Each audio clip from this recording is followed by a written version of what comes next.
Patrick, what, from your security I view, do you think would have been the vulnerabilities of Maga school? And how do you rate or evaluate, our school security infrastructure vis-a-vis within the context of Safe School Declaration? Yeah, thank you. First, I would like to commiserate with the people of Kebbi State and Nigeria generally. It's a sad situation as a parent and as a relative of those people.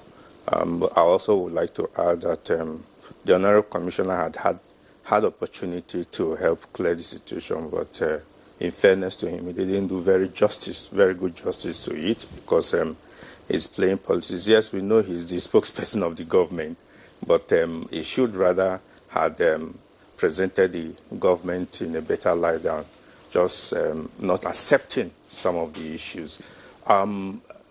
Where the school is situated, first and foremost, is very, very vulnerable.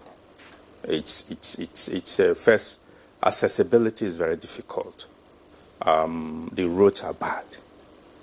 And if we go back to your first question and to what when the governor was quoted, and this is true, that there was intelligence and there was drill, but some people failed.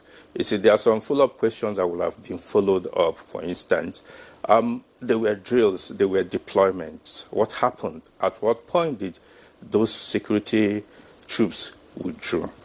Then, if you fail, what stopped you from taking away these children from out of that school? Since from the governor's statement, they knew timing, they knew everything, at least for safety in the first instance, but this was not done. And the security troops talking about, who are those? Do you understand? Yes, there was military were involved in all the plans, but I tell you that in Kebbi State specifically, I monitored and I found out at that general area, there were about 3 different attacks at the same time. And the military could not have covered everything. In the plan, in the preparedness plan, the drill, which they said they did, what was the role of the Nigeria Security and Civil Defense Corps? Because the Safe School Initiative program is domiciled with them in terms of security agencies. What did they do? If the so-called don't know, unless if it's the civil defense that withdrew and 30 minutes there was an attack, if it was another security agency, was civil defense involved and remained in that place? And why was it that immediately the security troop withdrew, 30 minutes there was an attack?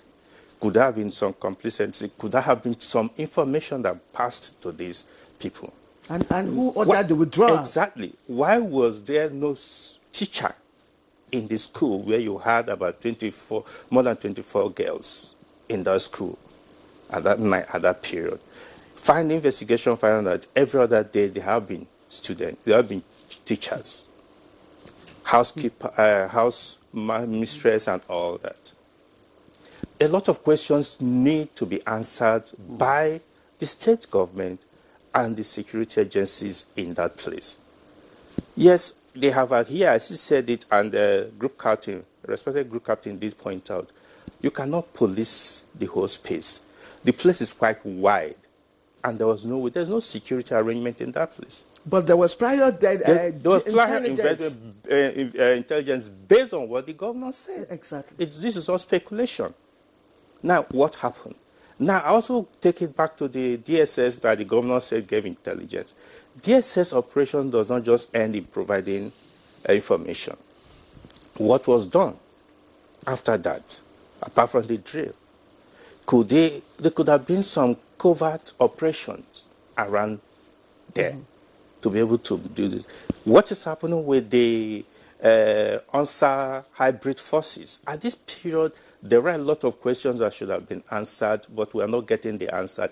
But from my own investigation, you understand, the state government should have, for the first instance, where the knowledge they have, taken away those children from that area to other safer places, because that place was very vulnerable. This road, I have passed that road through Zuru. I tell you, it's it's not a road that is motorable. It takes longer period. From Zuru town, which is more urban and more development, to that community, it takes more than 1 hour. And this is a journey that should have taken about 20 minutes. But you see, these are the issues we are talking about. The involvement of the communities were zero.